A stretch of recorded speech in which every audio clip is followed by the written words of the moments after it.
Anggota DPRD Sulawesi Selatan dari Dapil Goa Takalar, Haji Hengki Yasin, yang menerima calon kepala desa yang gugur di gedung tower DPRD Takalar, Rabu 16 November mengatakan persoalan Pilkades Takalar harus disikapi secara maksimal dengan memberikan perhatian lebih kepada masyarakat Takalar.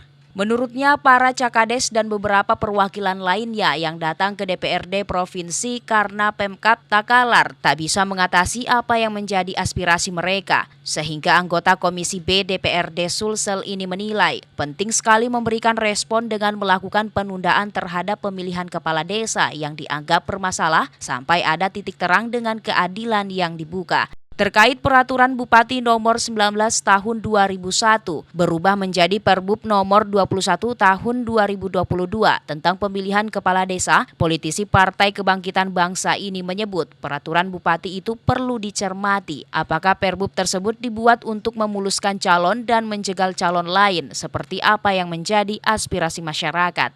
Tentu mereka turun ke sini, ke provinsi, karena dianggap pemerintah daerah Kabupaten Takalar tidak bisa mengatasi apa yang menjadi persoalan mereka.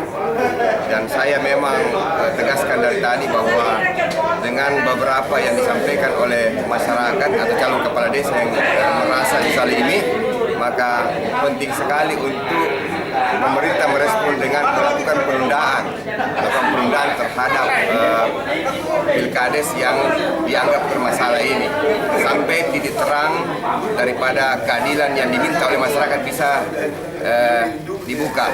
Haji Hengki menambahkan, rujukan penundaan Pilkades Takalar bisa merujuk pada Undang-Undang Desa Nomor 6 Tahun 2014 yang masih menjadi rujukan utama serta peraturan Bupati. Sementara itu ada 37 desa akan menggelar Pilkades serentak pada 4 Desember mendatang. Namun ada 19 desa yang diduga bermasalah dalam tahapan Pilkades tersebut.